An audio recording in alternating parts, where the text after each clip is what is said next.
The Righteous Gemstones is an HBO TV show that I am late to, and I very much so apologize. This TV show came out, I believe it was this time last year.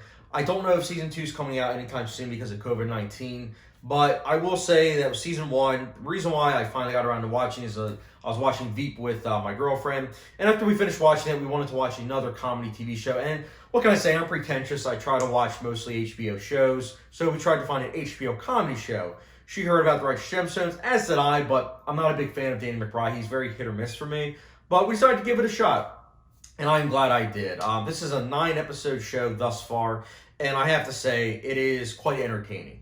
For those of you that are new to the show, let me give you a little bit of a premise. So it's quite simple. It's following a world-famous family.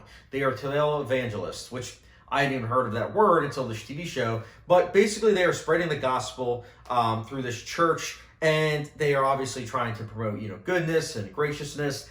But underneath it all, there is a lot of deviance, a lot of greed and corruption that is underneath everything. And for me personally, I love that kind of storytelling. American Beauty is one of my favorite movies, if not my favorite. And the thing is, that movie, kind of like, this TV show is about that, where it's like, everything seems fine on the surface, but underneath it all, there's a lot of like, ooh, I don't know about this, like a lot of gray area stuff. And I like that about this TV show. I think The Righteous Gemstones finds that balance, too, of comedy and drama really well. When you hear Danny McBride, you immediately think comedy, but he actually does have dramatic chops. I think his performance in this TV show is really good. John Goodman, Walter Goggins are also great. I never heard of Eddie Patterson, but she was really good. She's like the ditzy, but also kind of smart person. She was really good. I also thought that Adam Devine, he's hit or miss. I haven't seen him in too much, but I thought he was great in this. The acting across the board is great. I do absolutely love the title card sequence. I think that really gets you in the mood for this TV show. It's very well shot, of course. I think the cinematography is stunning. There are a lot of cool long takes, and even transitions. Like the editing is also top notch. And I really liked the color hues that they use. Like the color grading is top notch.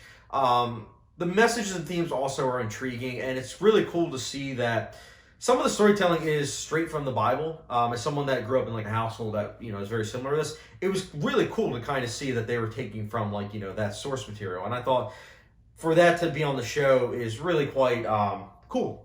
And I think the best way of pitching this TV show to HBO and just other people in general, for those of you that hadn't seen it, is that this is basically like a Christian Fargo. Characters do things that you kind of are like, are you serious? Like, oh my goodness. Or like, something that you look at as like convenient, but even though life is filled with that. There are just moments like that where I'm just like, this is similar to Fargo, and I dig it.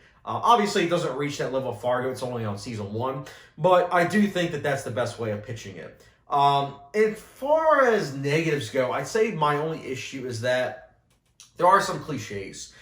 Towards the last couple episodes, there's a couple of cliches with what they do with Danny McBride and another character. I haven't mentioned this actor's name because it took me off guard. Like, it surprised me that this actor was in it. And it's not like, oh my goodness, like, someone would know this actor. But with what they did with Danny McBride and this certain character, I thought that relationship was kind of...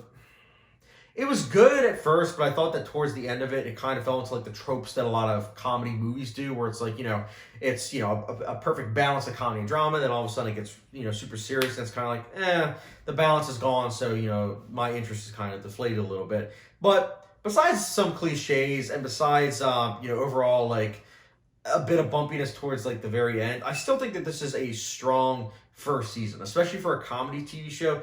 I'm looking forward to see where this TV show goes. I really hope that it goes down in like a really good direction. I don't know what they're going to do with season 2 though, because I feel like with season 1, it wrapped up so many arcs in a relatively interesting way. Of course, albeit with some cliches down the line. But I don't know what they're going to do with season 2. I'm intrigued. But nonetheless, The Righteous Gemstones, overall, I liked it. It's not perfect, but it's a good time. And I'll personally be giving The Righteous Gemstones season 1 a 4 out of 5 star rating, which gets the Louisiana Pure Crystal Hot Sauce. I almost forgot how to say it because it's been so long since I've given something like this rating. Quarantine, man. But yeah, guys, Righteous Gemstones, if you've seen it, let me know your thoughts in the comment section down below. And as always, don't forget the subscription, notification bell, and I'll Catch you guys later.